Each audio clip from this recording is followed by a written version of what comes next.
Okay, so I want to talk a little bit about real signs.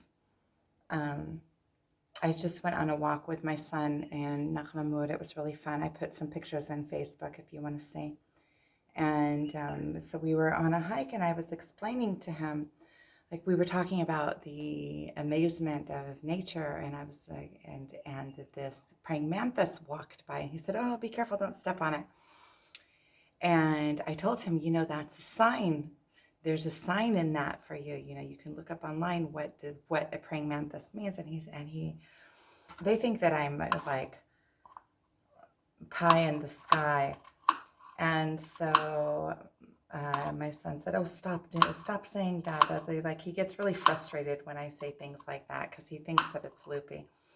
And I was trying to explain to him, and I told him, listen, it doesn't matter wherever you are, whenever you meet something, it always has a message for you.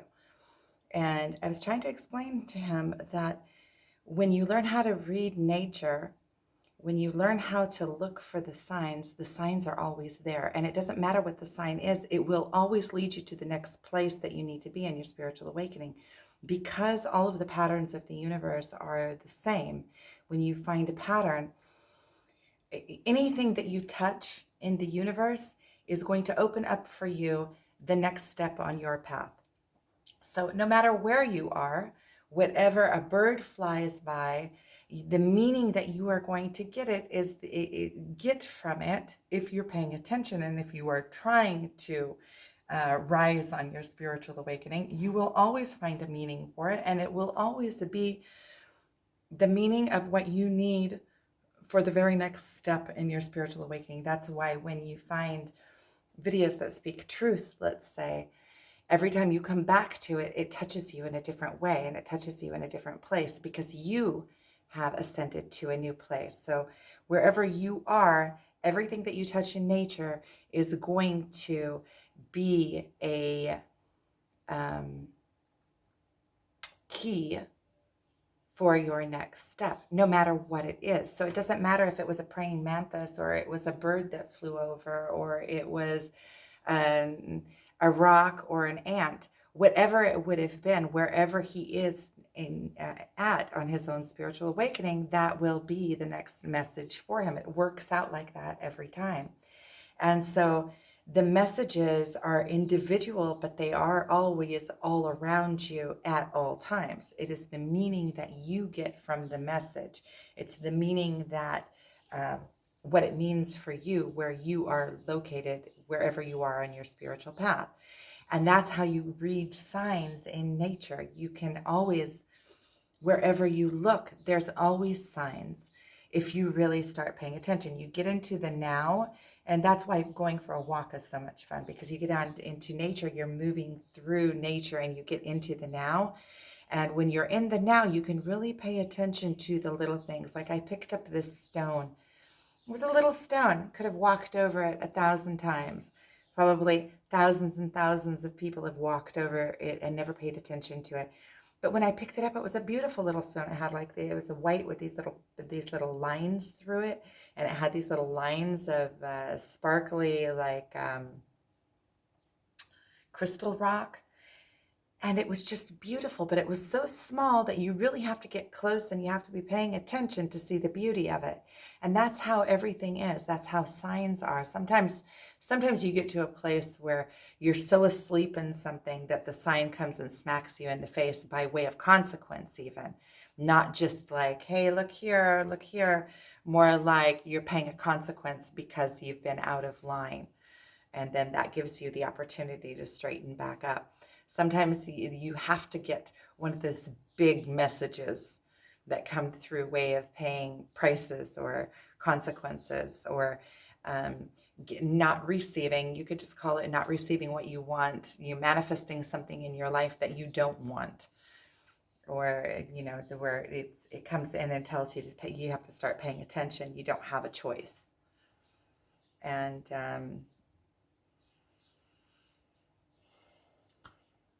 so the signs are all around us all the time. They're evident in everything.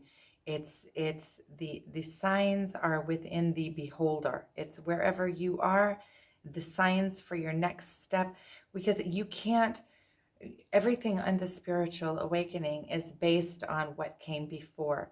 So and there's a lot of, it's like a tree with multi branches. So it's like you would see, like if you spark something and it shoots out all the different directions. So you're going through this, it's spiraling outward. You're going through this and spiraling inward at the same time. It's getting tighter and tighter, but as you're going through the portal, but it's also spiraling outwards, um, because it's like you could see it like a tree. You're going through, it burns throughout all of the different branches. So as you're cleansing your false beliefs and getting into those core beliefs, the more branches those core beliefs have, the more that they are spread through every single aspect of your life. And now you're in there, it's like getting pulled out of you, and it's painful. It's painful. I keep on saying that. I keep on saying there has to be a release at the end of this. There has to be a release. This, I mean, I have to let all this pain go, because I am not willing to live a life of pain to where I'm always just feeling like this. I'm feeling like my chest is tight, like I just can't move. And I have to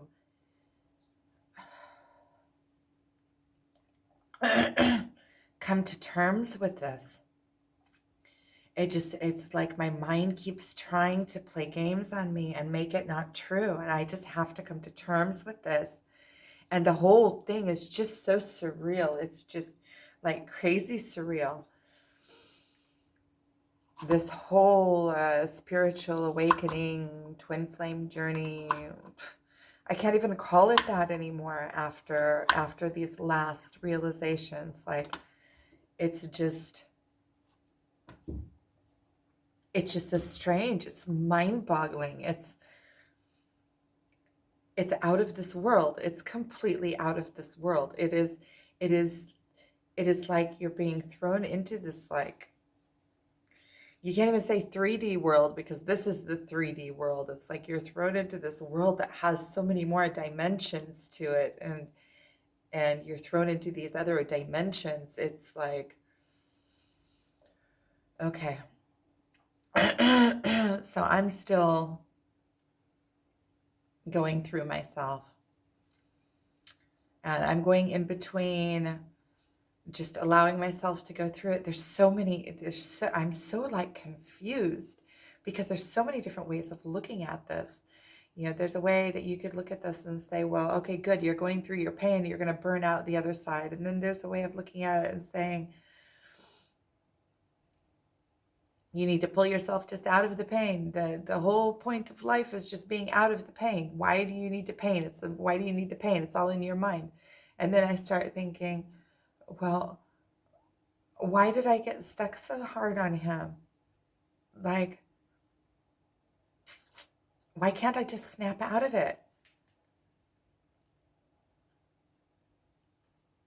And then I start feeling like, will I ever be able to give this up? And then I go back to I have to give this up, because I'm not willing. I'm not willing. I want to be able to have focus on other things in my life. I want to be able to bring out that, this last couple of weeks, I've just been like kind of out of body. I feel kind of in immense pain, but at the same time, I kind of feel like I'm not even in my body. Like, this is all so surreal. How could it be? It's like an out of body experience almost. I want to pull out of this. I want to pull freaking out of this already. Sheesh. I also have been looking at the videos that I've been doing. Looking in the mirror, I just look old. I just look ragged. Yeah, I could look at a video that I did a month ago, and I look vibrant. 2 years ago. This is really like, I feel it totally on me. This morning, I think I finally drag out of bed after 9, which for me is like I get up at 5 and 6 o'clock in the morning every morning. These last couple of weeks, I've been having I've been going to sleep really early and been having a hard time dragging out of bed. I need to just change my story into a happy one. Start telling myself a different story. Okay, so now I'm cooking. So thank you for watching. That's that. Okay, so let's sum that up. That's about reading signs, seeing signs, and then crying on the twin flame tree. Lovely. That's just what it is.